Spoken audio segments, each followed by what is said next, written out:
Hey everybody, hope you're having a great day today. In this video, we're going to go over how to converse with and then book your leads using AI. You're not going to have to lift a finger after you set this up. Of course, occasionally you'll have to step in, but the idea is you don't have to do anything. Your leads just get booked and then you take it from there. Before we get started though, I do want to say that if you're interested in this software and this method, you can go in the description down below for an extended trial period with GoHighLevel. Just click the first link at the very top. All right.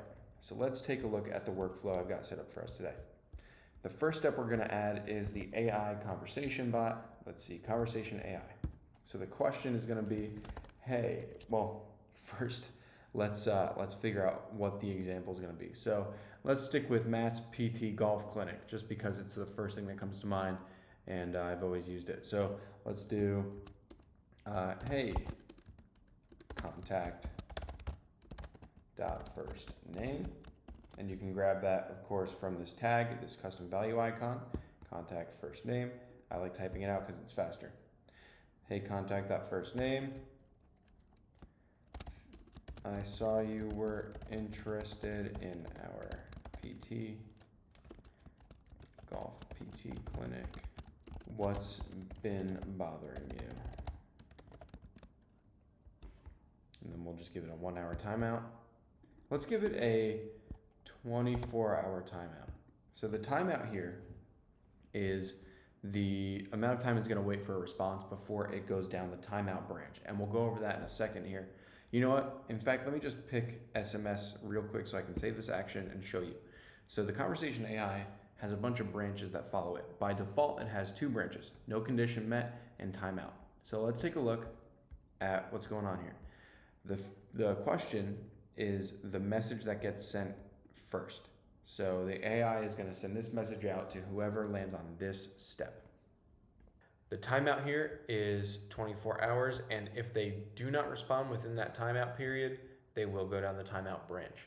So whatever you set up here, whether it's you jump in or whatever happens, that will happen when this timeout is reached.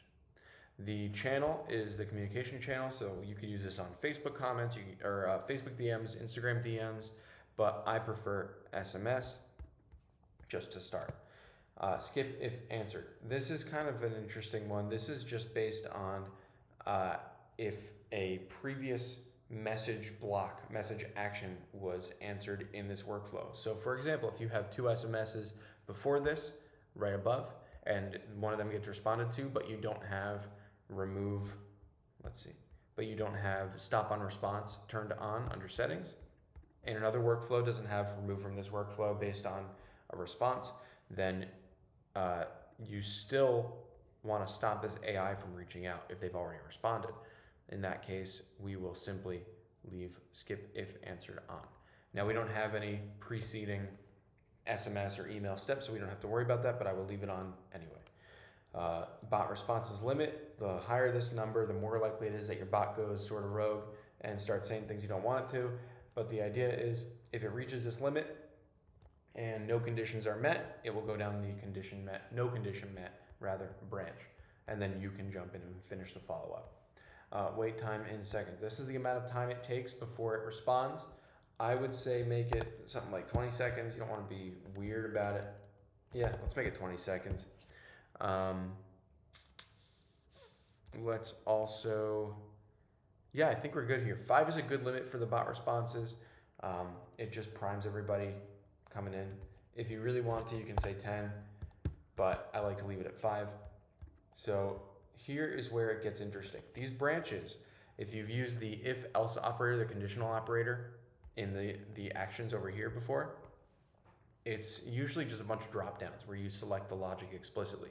But here, you actually prompt the logic.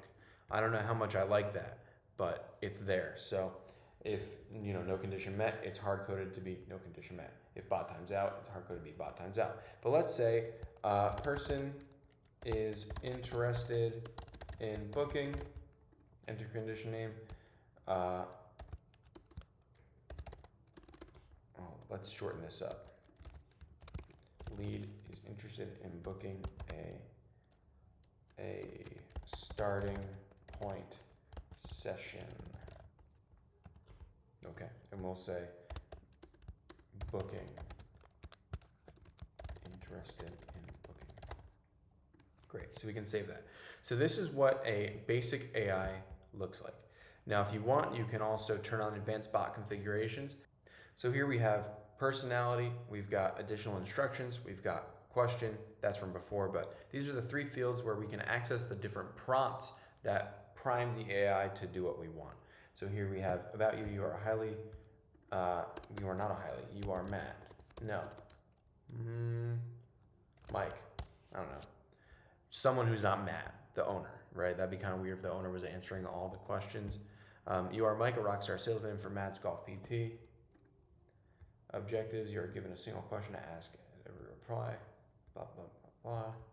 So this is all just prompting. We can change this up a little bit.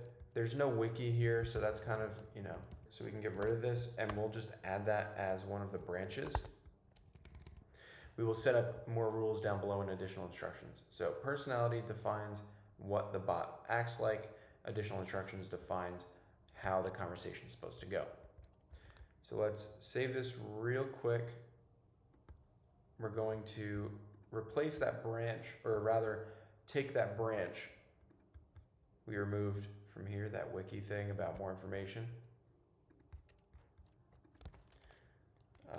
More information. More information, and the bot cannot answer specifically.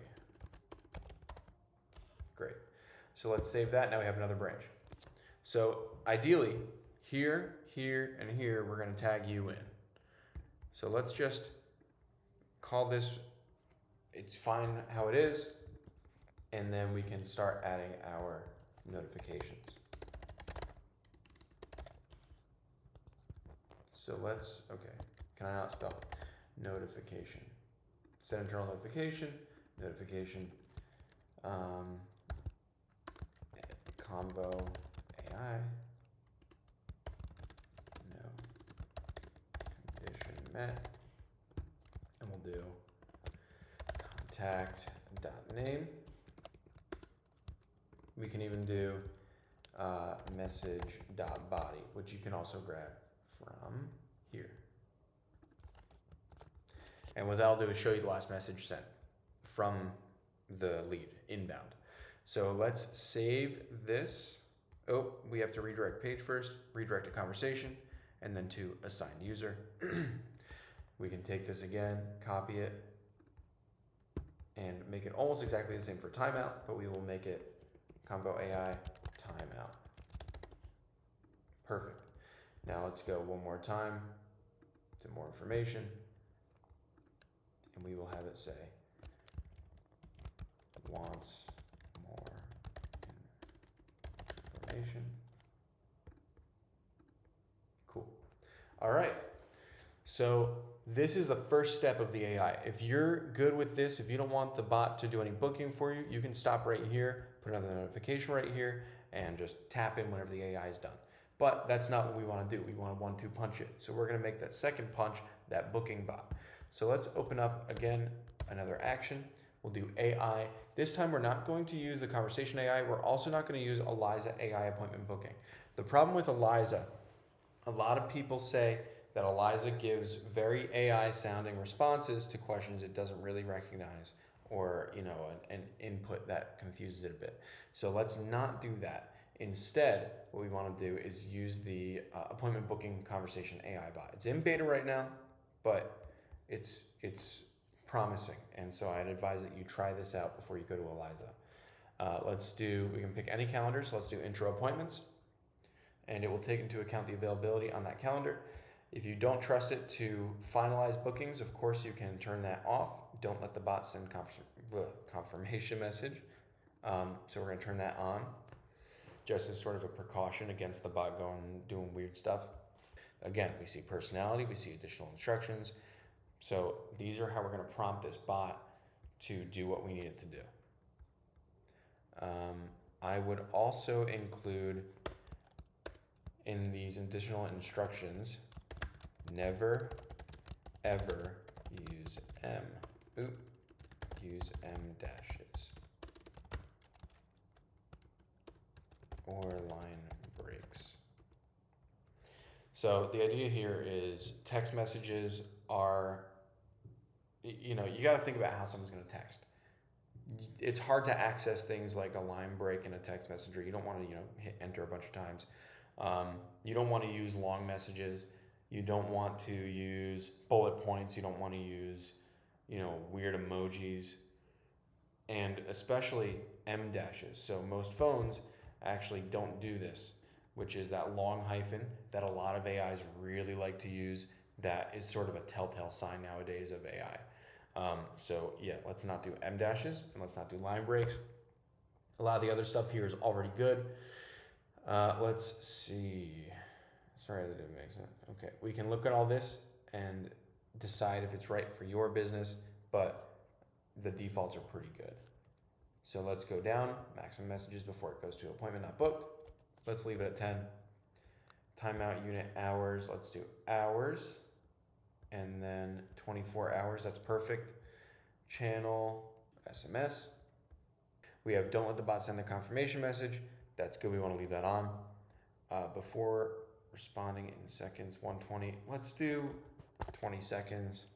The branches here, they're hard set, so it's kind of perfect. This is really just a conversation AI rewritten to be an appointment booker, but I think it does a great job. It's much better than Eliza, at least as far as getting confused and giving robotic responses. So anyway, let's save this. And now we have our second punch. So we'll say, a little tongue in cheek here, we'll do punch 1, Convo AI. And then punch 2.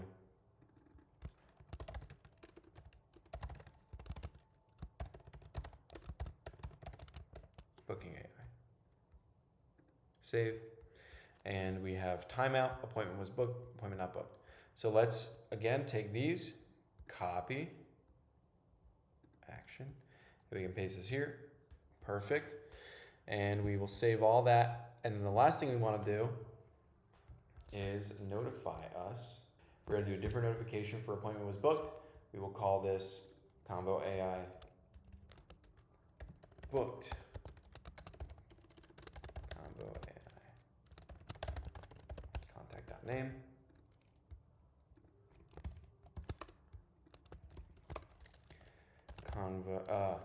Booking AI, excuse me. Booked. Oh my lord. Contact.name for appointment, start date time. Please confirm. Please tap here and confirm to finalize booking. And again, we'll redirect to the conversation, and the user assigned to the contact will get that notification. Now all we have to do is publish and save. And if you really want, we can set this up with a form instead of having to manually add a list from your contacts. So let's do that. Form submitted. We will use the form is example form. And now whenever someone submits the example form, they will get a text from the AI. We can do a little wait step here so it's not eerie. We'll do 4 minutes. No, 2 minutes. Perfect. Because actually time passes very slowly for people in their day-to-day. You don't want to wait 5 minutes. It's actually a long time. 2 minutes will feel sufficiently long. It doesn't feel like someone's jumping at them. So let's do 2 minutes, and then they get the first AI, then the second AI. Now, if they are successfully booked, we can also do something like an opportunity. Create/update opportunity. Of course, I use the deprecated step here. That's going to be gone soon. I hope not, but that's what this messaging says. Sales pipeline, booked console. We can save that. Now they're a book console lead. So you can set up a bunch of other automations using these different branches on these AI steps, but of course you don't have to. I recommend against it. I personally don't use very much AI, but I see the appeal, and so I just wanted to show you how to do that here. That said, I like to keep things as manual as possible, just to limit the potential for error or for confusion or for angry leads. So anyway, I hope this was helpful to all of you. If it was, leave a comment and a like and subscribe. If it was not helpful, you can leave a nasty comment and a big old dislike, and even email me some hate mail. But if you do have questions, of course, also leave a comment. I'll be here to answer them, and I always love to see comments from you guys anyway.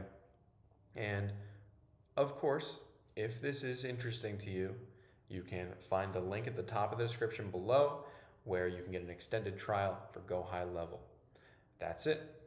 Hope this is helpful, and I hope you have a great day. Take care.